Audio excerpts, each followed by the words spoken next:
Ogbuefi Eze-Ana Ugochitubelu Gwarumwa.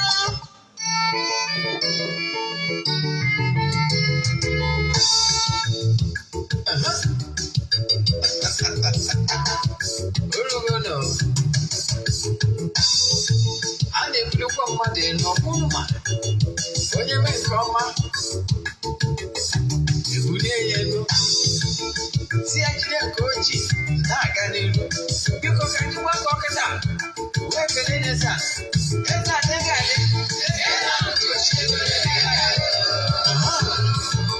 Yes, I know what she's doing. What come on, oraifite? You got it.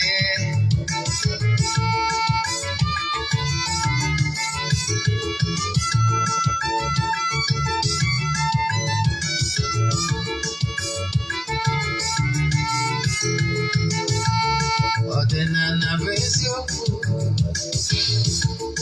ọdịnala bụ ụzọ ndụ. Ị ma na o nwere olu na-eti mkpu na-asị, ụmụ Igbo chigharịa, ụmụ Igbo chigharịa. Kwa mbọsị ọ na-eti, n'ụtụtụ n'abalị ọ nọ na nkuzi. Eze-Ana Ugochitubelu, onye ọma na oraifite, onye mgbasa ozi ọma ọdịnala gaba n'ihu. Eze-Ana Ugochitubelu, onye ọmanye jem ọnụ. Ọdịnala bụ ụzọ ndụ gaba n'ihu.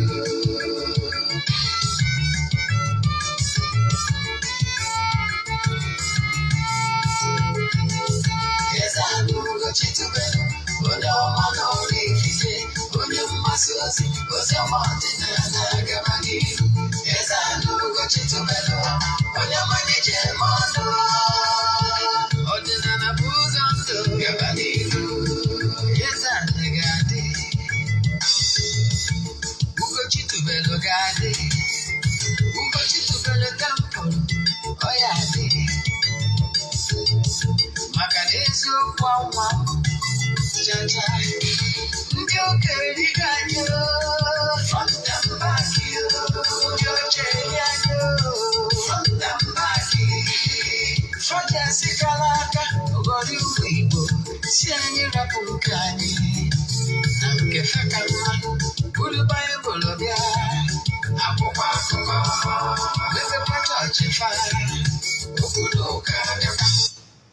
Good day, viewers all over the world, lovers of Eziokwu TV. I welcome you all in today's section of question and answer. We have in our midst an ordinary evangelist. Sir, you are highly welcome. Well done. Please, I would like you to introduce yourself for our viewers to know you, most especially those that today is their first time of joining us. Well done.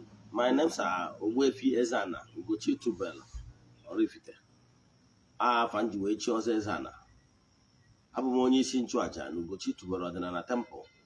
Anyị na-agba afa miri emi, lụkwazi ọrụ mmụọ dị iche iche. Abụkwazi m onye isi nchụaja na ọdịnala Restoration Prayer Ministry. Bụrụkwazi onye mgbasa ozi ọdịnala Igbo. So you can call me an ordinary evangelist. I will answer. My mission is to help people live better life. Thank you. Thank you so much, sir. Once again, you're welcome. Well done. Before we proceed, is there anything else you would like to say to our viewers? Yes, viewers. Maka ndị na-esonyere anyị na-aja anyị na-achụ kwa ọnwa nke ọnwa Disemba ọ ka na-aga n'iru. Anyị ga-achịkọta ya na 31st Disemba. Sụsọ ndị sonye na-aja ga-enweta ihe onyonyo nchịkọta ya maka na ya na-esho testimony maọbụ ihe ọrụ na social media. Maka ndị bụ ndị ọfụ, aja a na-achụ n'igwe bụ aja esigoro na ya bunye ọtụtụ ndị mmadụ elu, aja ịpụta ihe. Anyị anaghị esho testimonies, mana I can tell you n'ike dị na aja a na-achụ n'igwe. Anyị achụbagoro aja over 2 years now. Ọ bụrụ na ị chọrọ isonye na aja ebe ọ bụla ị nọ na nsọtụ ụwa dum, nwere ike isonye. Ihe ị ga-eme bụ forward ya 3 prayer request. You make a donation token to the account number. Echatizie m na WhatsApp, agwa gị other details I did for you in order to book you. Ihe anyị na-eme na anyị na-ewe ya 3 prayer request debe na ọta na-achụ aja na-ekwubi okwu n'afa gị. Ejego ori na temple n'ụtụtụ aja ekwubi okwu chụọ aja n'isi ndị niile sonye na aja nke ọnwa Disemba. Otu aka isi eme ya. Ọ bụrụ na ị chọrọ isonye na aja nke ọnwa Jenụwarị, ihe ị ga-eme wee forward 3 prayer request gị chatizie m na WhatsApp 0813 82 871. I repeat, 0813-8243-871. You send the message, I will respond. My PA will pick it. But I can tell you, once you send the message to us, we will respond under 24 hours. Thank you. Because I need a known from Eziokwu TV. Each of you nkuzi ọzọ ma ọ bụ ịnweta nkuzi niile anyị na-akụzi ụbọchị ọbụla n'ọdịnala Igbo jee na Ogbuefi Eze-Ana Ugochitubelu oraifite. Ọ bụkwa ndị na watch na Eziokwu TV, onwe movie ọbụla ị watch na channel a English movie jee na Ogbuefi Ugochitubelu movie productions. Yes, you can watch it. Ọ bụkwa no English, you can still go to Eziokwu Great Movies. Ma ọ bụ ọwụrụ Igbo movie jee na Eziokwu Nollywood movies, Eziokwu TV Nollywood movies, you watch it. You na watch ya, na share ya ndị mmadụ. You na anụ olu na-emetụ aka na share button ka ị na-eme nke aka Chukwu nke pụrụ ime ihe niile gozie gị ebe ọ dị ukwuu. Daalụ. All right, Ogbuefi, we have few questions for you today. And the first question is, can you tell us more about spiritual exercise? Yes, kedu ihe bụ spiritual exercise ya? Achọ ka nkọwalụ ndị mmadụ ihe ọdịnala Igbo is all about. Nji wee sị na ọdịnala Igbo bụ karịsịa. Yes. Adịgo m exposed to so many spiritual books and spiritual movements. So ma akọwalụ so many things about how things work. Ọdịnala Igbo abụrụ etu a ndị mmadụ chedebere n'ọdị. Yes, ka ọ dị. Ọdịnala Igbo bụ spirituality ọ ga-abụ na practice you marry ya ka esi eme ọfụma, you will be inspired. Achọrọ nka nye gị different dimension ihe ghọtara gbasara ọdịnala Igbo. Ọdịnala Igbo abụrụ sọ mgbe ijelu gbuo anụ chụọ aja ma onye dibịa gị ego ka ọ rụọ ọrụ isi na iwu onye ọdịnala. Ọdịnala Igbo nwere ka ị ga-esi na practice ọdịnala Igbo nwee in-depth knowledge about ọdịnala Igbo. Ifu na ọdịnala Igbo nwere large vision. Onye agbata na ndị a anyarị abịara be anyị bụcha some of our artifacts maka na ha ama n'ọbụ object of meditation. Ka nkọwara gị ihe mara ịbụ onye ọdịnala Igbo ị na-arụ ọrụ n'ụzọ chukwu ụmụ mmụọ chukwu achị gị chụọ aja ihe ndị a niile dị mma mana ihe ndị ahụ fundamentals ị nidiri imegodo maka na chi bụ ụzọ iburu ụzọ mee udo wute ụmụ mmụọ gị na ha nso maka na ha na-akpa n'ala wee kpa n'ọfọ. Ihe ị na-eme ka na-akpọ PR personal relation ka ị na-achọ ka ị strengthen relationship dị between you na ụmụ mmụọ so gị na ndị otu gị na ndị yi ụwa gị and your ancestors na mmụọ niile so gị. Mgbe ị emere peace with all these entities of powers, ọ ga-enyere gị aka ịba na greater height ka ị wee nwee ike ịgbagota maka spirituality bụ all about more you are maturing, more you are experiencing, you are maturing, ị na-agbagota na mmụọ. So na-eme ihe gbasara chi onye ụwa gị chukwa ndị ichie ime maka gbasara ndị mmiri and spiritual elements ndị awụgoro fundamentals ya bụ stage 1. Stage 2 bụzi na nkọwala gị after ka ị chụchara ụmụ aja ndị a ndị ga-ewepụta time mgbe gị na ụmụ mmụọ ji akpa nkata. Mgbe agụ na ụmụ mmụọ ji akpa nkata mgbe eji achịgharị obi mgbe a ka eji esi gị ozi mgbe a ka ị ga-eji na-enweta vision mgbe a ka ọ ga-abụ mgbe gị na ụmụ mmụọ ji akpa ihe ị chọrọ ka ị bụrụ ma ọ bụ ihe a chọrọ ka ị bụrụ. Ị gwa ha etu o si dịrị gị, gwa ha dati ya program ya intentions wee tụnye gị alụ dịka ụmụ mmụọ ndị na-aka were afụ ihe na-eme na the other divide. Maka na all the spiritual control the physical. Before ihe ọ bụla eme na physical o bụrụ ụzọ mee na mmụọ. So ọ bụrụ na ị chọrọ ịdị inspired because ọ bụrụ na ị na-eme ihe n'ike aka gị a sị na agbaka mbọ ego nri na ọgaranya na-esi na chi.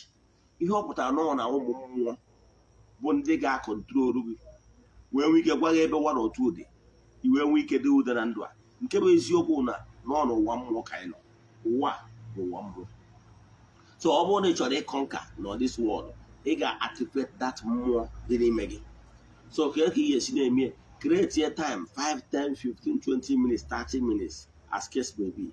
Your private homes wezuga onwe gị nwee oge isi etiri aside. It could be morning, afternoon or night mgbe ị ga-eme meditation reflection kpọkwuo ezumezu mmụọ gị na azụ tuo ha afa gwa ha na-ebịakwa oge gị na ha ji anọrị imecha ha yọọ ha ebe isi mejọ den yọọ ha mee petishọn gwa ha etu o sitere gị den kwubie okwu n'ime ndụ gị wee yọzie ha ha gwa gị ihe ha chọrọ ka ị mee na ihe ha chọrọ ka ị bụrụ maka na apart from ike ha you can do nothing because na Chukwu okike o kechago ụwa wee nọ na throne ya na-achịzi ụwa nọ n'ọtọpilot na-achịzi ụwa by proxy o nwere supernatural powers ndị na-agagharị na-eme mma na-agọzi ndị mmadụ n'afọ Chukwu until gị na ha anọrọ in rapport ọ ha ga na-esi ebughị n'ihe egwu niile ọ ha ga na-eme ka ụwa wee bụrụ ihe na-asọrịrị wee nye gị daalụ. Thank you so much, sir, for that great answer. The second question is, how can you appease the spirit with egg? Yes, ihe nyicha ịkọwa nkụzi a maka ajụjụ ndị mmadụ bịa na-ayọ m na-asị m na m nwere over 1000 lectures na YouTube. Sometimes some of ndị nkụzi nkụzigoro mgbe tere ezigbo aka mụ repeat ya na ha ama enwe ike ije na YouTube je chọba ya.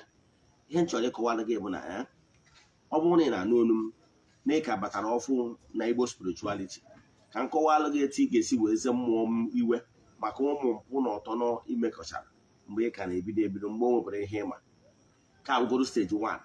Ihe ị ga-eme bụ iru oje chọba akwa ọkụkọ Igbo. Ime ihe batara akwa ọkụkọ Igbo.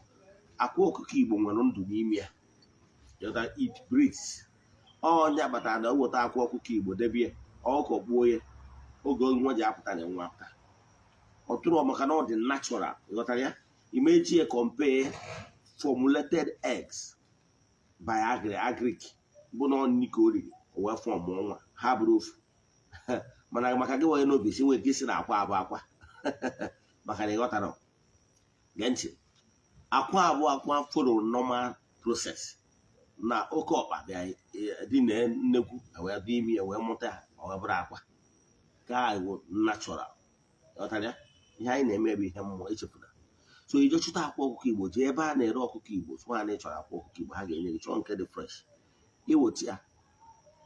Ihe ị ga-emezi ọzọ bụ chọọ mmanụ chọọ nnu chọọ mmanụ chọọ mmanụ chọọ nnu iweta obere mmanụ tinye obere kọva ma obere efere were obere nnu tinye na ya face ya east. Echefukwana ị na-eso m ịbụrụ my student ị ga-amarịrị ị ga na-efesi east. Ị nwere ike ifesi east ụtụtụ ehihie abalị. East bụ east weda ma anwụ na-acha ma anwụ adịghị acha. Locate ebe bụ east for your home. Ka ị ga-esi m ebe bụ east bụ ụtụtụ ụtụtụ ọbụla mana ebe anwụ si achanite ebe anwụ si achanite bụ ọnyanwa bụ east. Ịba na room gị ebe ị nọ ma ọ bụ na ị chọrọ ifesi compound fesi ebe bụ east anwa iwere akwa ọkụkọ Igbo anyị wonye ya elu si mmụọ ọbụla so gị mmụọ ọbụla iwe na-ewe n'ebe ị nọ na gị bụ Joseph nwa Okonkwo Okoli ma ọ bụ Ifeanyị nwa Okonkwo Okoli onye uru m n'iji akwa ọkụkọ Igbo a wee na-ezi mmụọ ọbụla na-ewere gị iwe ha ọbụla ha na-ewere onye abanye n'ime akwa. Ịghọtara ya? Okwu ekwuru ekwucheta n'ihe ị na-ekwu n'ọnụ ka mmụọ na-anụ. Ọ bụrụ na ikwucha ya si ha na nnu na mmanụ anara eso okwu na etu nnu na mmanụ anara eso okwu na gị na ha anara eso okwu na onwe ihe ọbụla i mere butere ya ha ji wee na-ewe iwe n'ebe ị nọ n'imere ya na-amaghị ama na ịnwụ nwata na-asa ahụ n'afọ na ụlọ nke ịma ihe mmụọ chọrọ ugbo humility. Ịghọtara ya? Humility na-emedo mmụọ obi.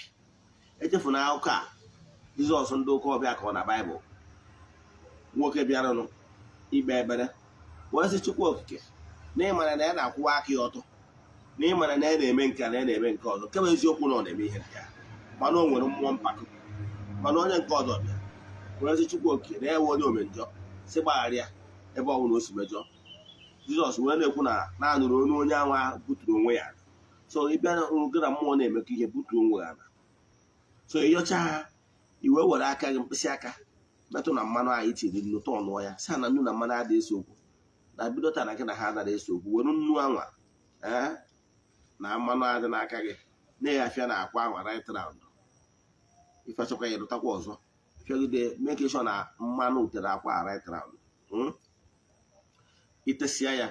Ọ bụrụ na ọ na be gị ka ị nọ ọ bụrụ na ọ na be gị na be nna gị ka ị nọ wee na-eme ebe ị nwere dị comfortable then chọọ ntu ịchọọ ntu ihe dịka ebe 9 inches nail kụọ n'ọnụ akwa anwa ọ ya akụpụ ọkụpụ anwa i wee si ya ka mmiri akwa na-erunye n'ime ala ka iwu abụna iwu ọbụla a na-ewere gị ka oze ịtụ ọnụ akwa upside down ebe ahụ ikupụrụ akụkụ ya edekpodo n'ala ịfụ na mmiri akwa gị eji nwaanyị na-abanye n'ime ala ghọtara ya imesịa ya chọọ ọjị gbara ịnọ ịchọọ ọjị gbara ịnọ iwere ọjị nọrị na wee yọsie mmụọ niile gị na ha so etu o si dịrị gị si ha onye a kpọrọ ya kpọọ ibie na ịmara onye ha dị mana mmụọ ọbụla na-anaghị ọjị n'ịbịa ka imelụ ha ọjị n'ụbọchị taa imesịa sị ha jiri aka ha wee ọjị ha jiri aka ha kee ịwanye ya wa ọnwụ na be nna gị ka ị nọ n'ebe dị kọmfọtebụl ama ebo gị aligeshọn were akwụkwọ ogilisi debe n'ala akwụkwọ ogilisi bụ ihe eji eji mmụọ edebere ogilisi akwụkwọ ogilisi edebere mmụọ ihe bụ na akwụkwọ ogilisi na-amapụ amapụ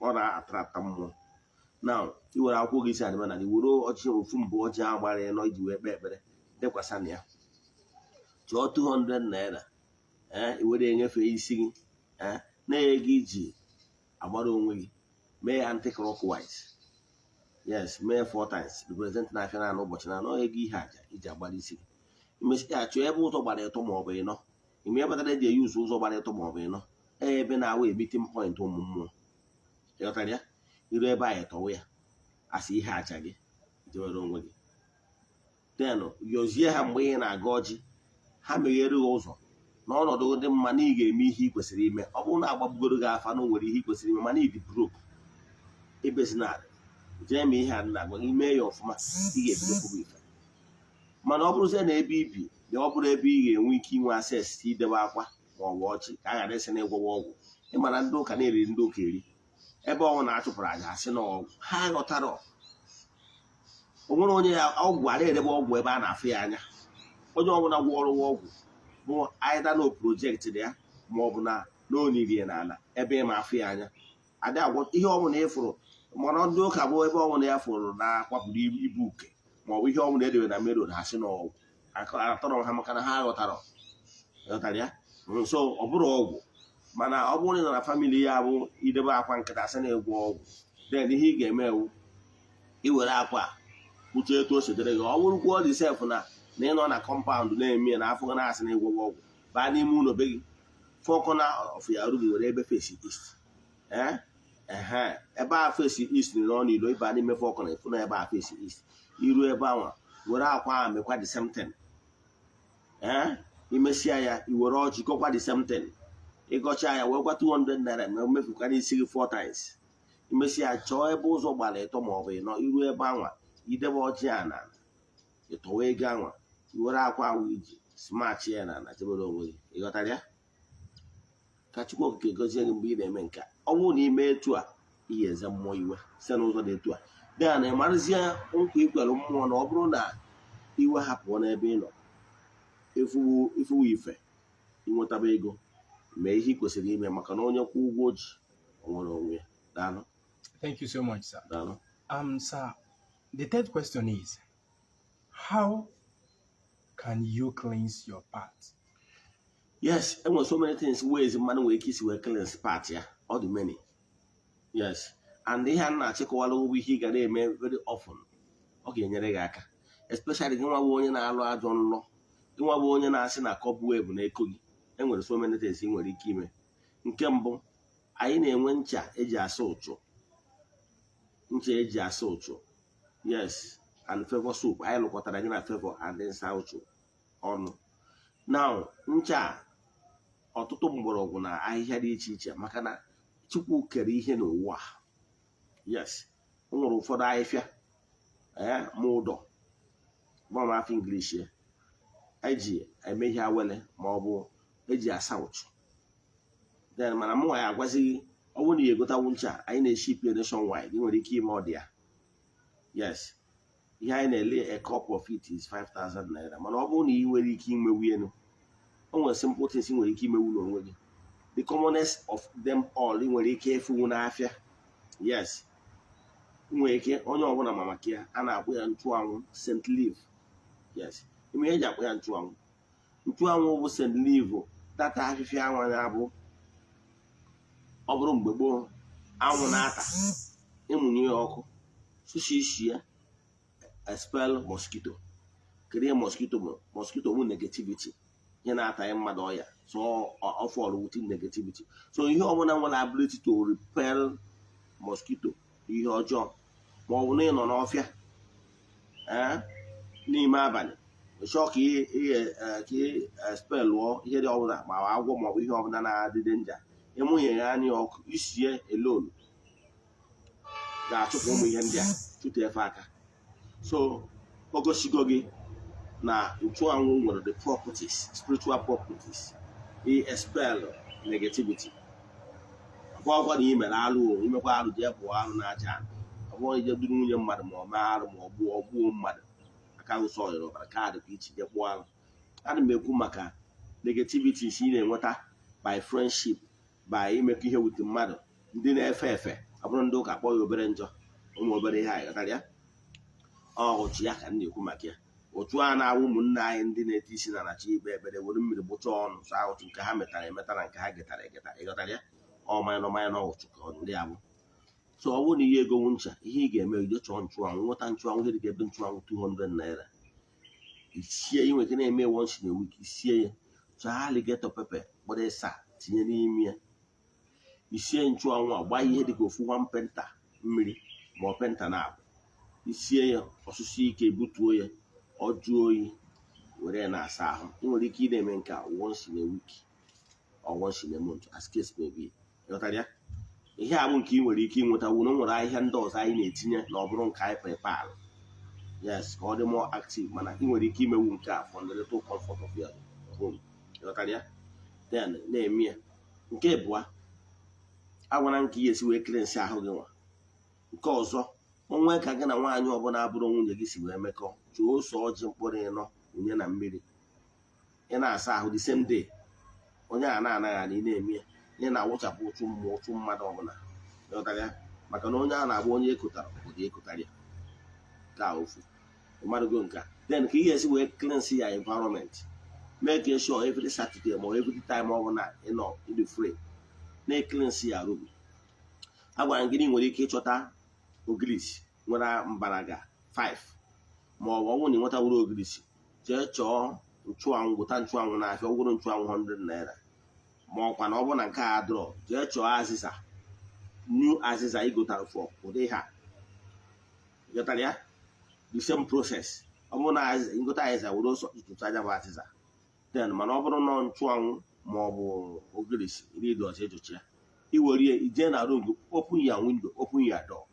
Na tata ihe ị na-ekwu ka mmụọ na-anụ na taa na ị na-azụchapụ ihe ọbụla bụ negativity dị na room a. Ị na-eme ya line by line as if na ị na-ekochapụ cobwebs, ị na-aza elu. Etu ihe ị na-eme ewe ọrụ mmụọ. Ọ bụrụ na mmadụ bịa spiritualist bịa na be gị bịa mee cleansing, ọ gwaghị ego na ya akwụ ha ndị omesi ya na-ekwụsị ajọ nlọ ma ihe na-emegasị na be gị akwụsị, ịma ego na ya akwụ ya. Ịghọtara ya. Mana ana m enye ya for free. Then ị na-eme line by line while your doors and windows are open. Na taa na ị na-asachapụ ihe ọbụla negativity, ị azagide line by line as if na ị na-aza ụlọ, sapịa n'ọnụ ụzọ, ichighatakwa azụ, werekwu ya na-eme ka ị na-aza room line by line as if na ị na-aza ụlọ. Ọ bụgoro na bed dị ya ma ochie dị ya, mee in the air. Ihe na-alụ bụ ọrụ mmụọ, ije ọ bụrụ ihe eji anya afụma na it take form. Ịghọtara ya. Ịzagide nọ ịsapịasị na taa na ịsapụgo ihe ọbụla bụ negativity n'ụzọ.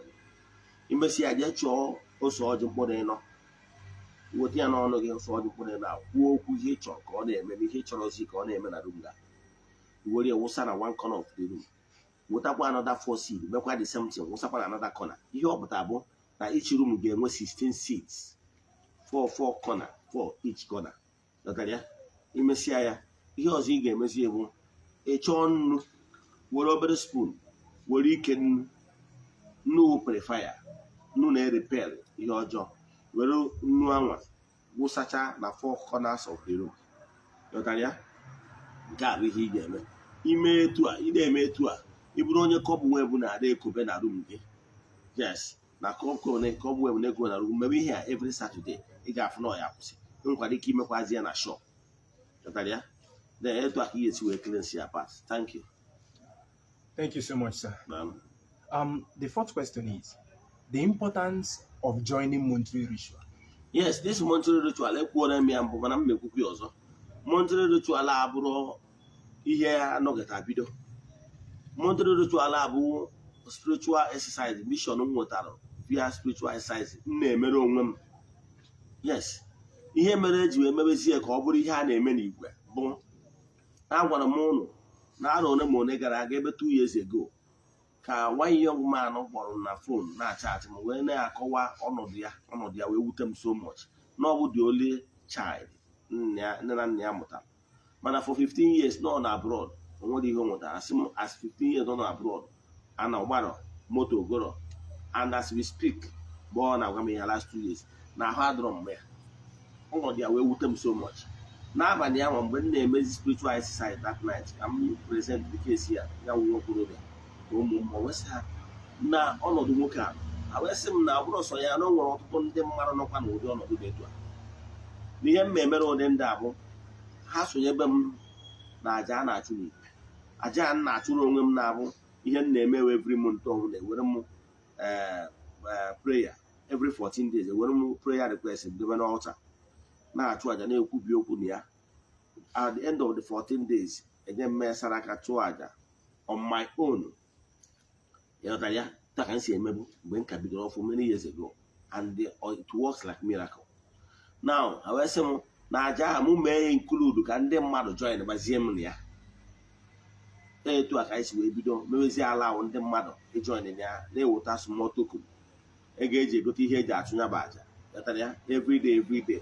At the end of that 14 days, I jee na mmiri gokọrọ ihe ọnụ na-eri, jee na mmiri jee chụọ ọnụ ndị mmiri aja mee saraka. Agbọtazie n'elu ala anyị megbukwazi egbe wee mekwazi saraka ka ndị mmadụ na-abịa na temple ịbịata anụ na enwe mmanya. Then I got an entity support chụkwazi aja dị iche iche, aja ihe mmeri iche iche. Etu a ka anyị si eme every 14 days. Nya ka anyị megidezi before ụmụ mmụọ wee sị mba ndị mma abanye ajoin isi na ya buo ibu, and maka ihe na ụfọdụ na-ajoin date wee si na-emezie for 30 days. Now anyị na-emezie monthly, last day of every month ọbụla ka eji achịkọta ya. Nke ọnwa Jenụwarị nke ọnwa Disemba kwa last day of December bụ 31 December anyị ga-achụkwa aja dị iche iche gbukọ ebube ya mesara. So you gotta look at the things, how the thing works. So onye abụdịrị ya. So aja anyị anaghị eshow testimony. Ọ bụrụ na anyị show testimonies ndị mmadụ na-enye, o nwere ndị mmadụ sogoro ọrụ mmụọ n'ụzọ ha, mana ntụ na ha chọrọ ka afa ha na-anọ n'ihu ụmụ mmụọ ọnwa ọbụla ha na-eso ezi na monthly ritual ha dị agbaji.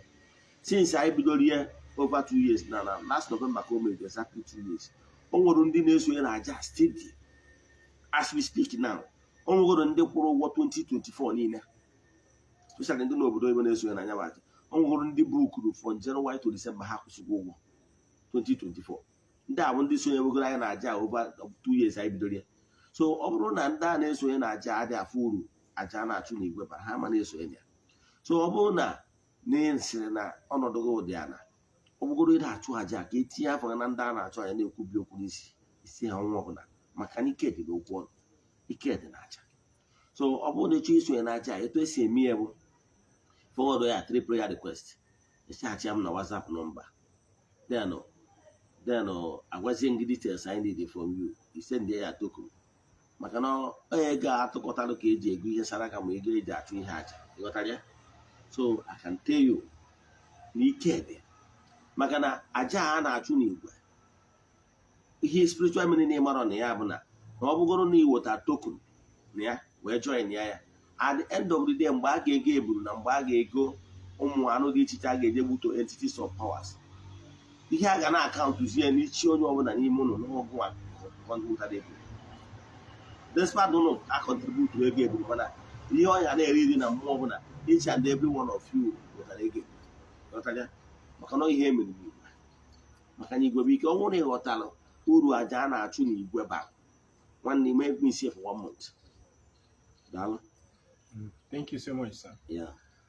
The last question is, can you just tell us about natural laws that governs the universe? Yes, there are natural laws that governs the universe. These natural laws are like the conductors. These natural laws are the elemental beings and the secret forces of nature. These natural laws will the mandate and the wagwa no one or the one autopilot. No more na Chukwu okike kechara ụwa wee nọ na throne ya. Gwazo ụmụ mmụọ nyezie them law that when we hear about laws of attraction, yes, of law of homogeneous species, and laws of sowing and reaping. Galatians chapter 6, verse 7. So these are natural laws that ensures that whatever you give out, garbage in, garbage out. On computer language. Now, whatever you sow is what you reap. Although those principles, a matter now you have natural laws, you have now Brunya Kurkoya. A bomb Bokina crazy one poro. Kiwe na Goroboro. Makane were the elemental beings in charge of weaving whatever you are doing, the good and the bad. Yes. And once you are weaving them, the good and bad, if you are doing the goodies, ensure that nature will never owe you. At an appropriate time, you will reap goodies. If you are sowing badness, be sure that at an appropriate time, you will reap badness. That's how the thing is. So what am I saying in essence in Luna? Although the natural laws, informer name, always wish informer, always show informer. Yes, because all law of karma, followed by the law of karma. Yes, you have abona. Whatever you give out, always keep your thought pure. Your longing, let it be pure. Never you spend a minute thinking evil against anybody. Never. Yes, because let me give you how this thing works. And we're a spiritual connection center in the spiritual realm. Yeah, man, let me explain this. And we're a spiritual connection center of sowing and reaping. Now, na spiritual connection center of the goodies. Now, so at the appropriate time, those goodies didn't, because naturally whatever you sow will flow back to you, the originator.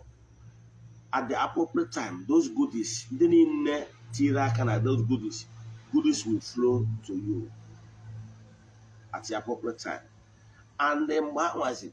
He gave reap more than he sowed. Because of that spiritual connection center, the goodies is there, and what many goodies there. It was what the badness, more when you sold bad, and was spiritual connection center of the bad. So, and also your badness is there, and what other bad, and then madam do there. So when you reap in abundance. Kamaro got a only with a single corn plant here. Yes. For the fact they planted corn, our soil conditions, they low natural nutrients, they compatible with the corn. The nutrients corn only in order for corn enough. Oh, never know for the guy saying, I said, I never an image, I never an made it, I never an map. You put out natural nutrients than that yana. Bo ihe de needed.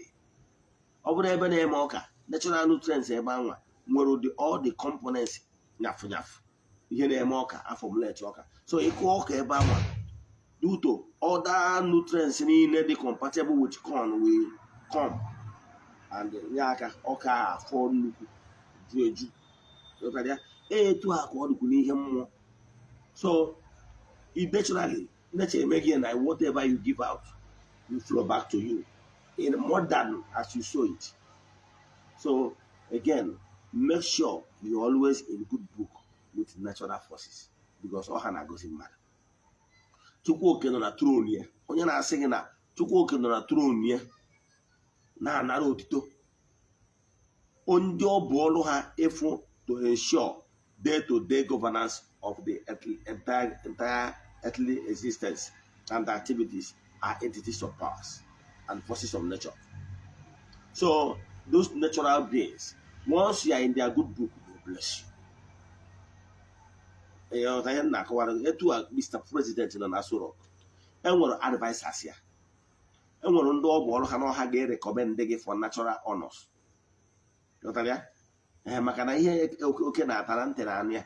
Inwere ike ya ma ndị na watch gị, enwere other people nwere ike ịnọgịta recommend gị for some honors. But you did not lobby for them. Like me, I want to was in no. I chat him na WhatsApp, what a message. I was on one organization. Because of my effort and because of my movies they are watching on Ezioku TV. So for that reason, I say okay, na actually on for my effort. Na efo na-ezi n'ụzọ ejije were na correct abnormalities. Therefore, na ha was selected na ndị a ga-enye special award. Although I will not be able to be there in the Ebonyi State capital on 21st, but I will send somebody that will be there to represent me. So I don't know the organizers, I don't know the AGN chairman at Ebonyi State. I have not seen him before. But whatever we are doing, people are watching. That is. So all those entities of power that governs the universe will be recommending you for blessings on behalf of the Almighty Father, the creator of the whole universe. Thank you so much, sir. Viewers all over the world, we have come to an end on today's edition of Question and Answer. If you have any question based on today's teaching, kindly drop it on the comment section or DM Ogbuefi Eze-Ana on WhatsApp with the number showing on your screen right now. Ogbuefi, thank you so much. Thank you. We really appreciate it. Thank you. We look forward to see you next time. Thank you. But before we go, do you have any advice for our viewers out there? Yes, viewers all over the world, the only thing you can do for Ogbuefi is to tell people about Ezioku TV. Ezioku TV is free to air, and the Ezioku TV decoder, as in SatView, is under SatView decoder, have over 50 channels. Yes, and they are a major distributor. So if you need SatView decoder, send me a message to me. We ship nationwide. SatView decoder is free to air. It has almost everything you are having in other those DSTVs. You are spending money to pay for subscriptions. It's free to air, totally free from January to December, year in, year out. So you can get it. So, but if you are watching me from social media handles, Facebook, YouTube, TikTok, metụ aka na share button. Ka ị na-emetụ aka na share button, ka Chukwu Okike pụrụ ime ihe niile gọzie gị. Ana m anyịkwazi aga ụfọdụ isi ndị niile na ihe anyị na-eme na-amasị ndị na-esonyere anyị, ma nwoke ma nwaanyị, na-agụkwazi ọfọ maka ndị Friends of the Temple, Children of the Temple, ya na ndị niile na-emetụ aka na share button. Ka ị na-eme nke ka Chukwu Okike pụrụ ime ihe niile gọzie gị. Agụọ m ọfọ ndụ n'isi ndị enyi anyị si na ụnụ ga-afụ njedebe ara na njedebe ara ama afụ. Asị m ihe unu ga-eri bịa ihe eri unu abịakwana. Asị m unu ga-adị ndụ ka nka cha isi awụ ihe nna agụ n'isi unu. Asị m na onye si unu ji wee dịrị unu adịgbu onye ana ndụ, onye si unu ji wee nọrọ unu anọgbu onye ana ndụ. Asị na unu ga-ejere obodo, unu ga-anakwaziri obodo. Na nwa eze adịghị efu na mba, na unu ga-eweta ihe ọma dị na mba wenata n'ụlọ, maka na akụrụ ụlọ ekwu onye kparịa nụ na-eto nsigo ka ọ ya esi mee n'aha Chukwu Okike pụrụ ime ihe niile. Onye ike niile si n'aka ya bịa, ya gazie. Thank you so much, sir. Thank you. Ndị enyi m na-eme ndị metara onwe m, ọ bụzie na o nwere ihe dị mkpa ị chọrọ isendịrị Ogbuefi Eze-Ana meseji directly, sendịrị m na 08057837672. I repeat, 08057837672. Ya gazie ka emesịa.